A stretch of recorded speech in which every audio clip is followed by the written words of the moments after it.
I mean, look, the statistics speak for themselves, Piers. You know them. You've said them on this show. Yeah. The level of killing, the number of kids killed. You have one former UN official saying this is the highest kill rate in the world since Rwanda, right, of any conflict since Rwanda. Do not tell me that the only response to a brutal attack on civilians in Israel on October the 7th was to produce a conflict that had a kill rate equivalent to Rwanda's. Sorry, I don't accept that. Here's what I would say, playing devil's advocate, and you might think, I'm literally playing devil's advocate, but I'm going to play it anyway, which is, all that is true. The death toll is horrific. The percentage of children being killed is horrific. But I would say, as a caveat to this, that if you think about it from the Israeli perspective, you've got 35,000 Hamas terrorists, and we'll come to whether you think they're terrorists or not in a moment, but you've got 35,000 Hamas soldiers, warriors, terrorists, whatever description you want to call them, depending on whose side you're on. And they are embedded amongst a civilian population where half that population is under 18.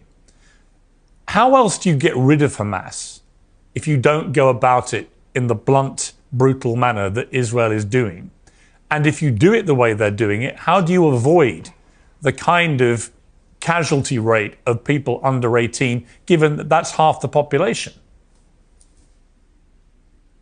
So, three things very briefly. Number one, you do it by not deliberately targeting civilian targets and schools and hospitals and cemeteries and mosques and universities and churches. You don't have snipers shooting at hospitals or Christian women inside a church. That's how you avoid the casualties. Number two, I don't accept the premise of your question that this is the way to defeat Hamas. I think even if I'm an Israeli hawk, I criticize Netanyahu and say, this is not the way to defeat Hamas. This is actually absurd to think you can defeat Hamas in this way. We have countless episodes from history that show us this is not how you defeat a guerrilla movement, a resistance movement, a terror group, as you say, whatever words you want to use.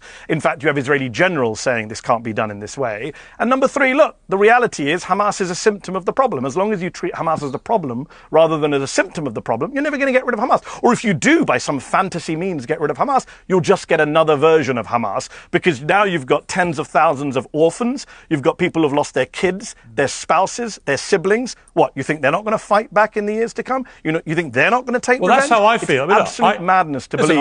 I feel the same way. So we agree. So, yeah, I think, broadly speaking, I do, because I think you can't kill the ideology.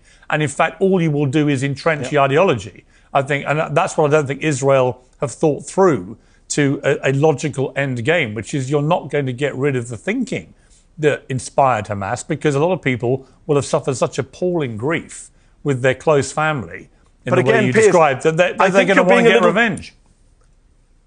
I think you're being a little too generous to the Israelis here, and with the greatest respect, I think your questions reflect a little bit of a naivety about what Israel's doing here. You're starting from the premise that Israel is trying to defeat Hamas. I don't accept that premise. I don't believe that's what Israel is trying to do. What do you think they're trying to do? They wouldn't be doing it this way.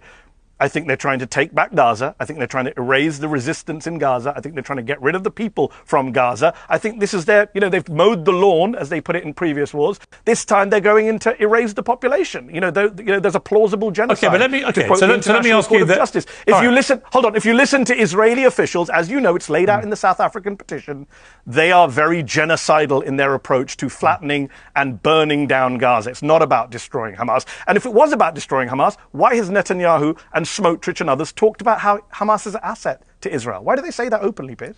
Well, he was clearly massively deluded, I think, Netanyahu, about having anything to do with Hamas. I think that Netanyahu's plan was quite straightforward, which was to separate Hamas from the Palestinian Authority and create a split in the Palestinians at an official level.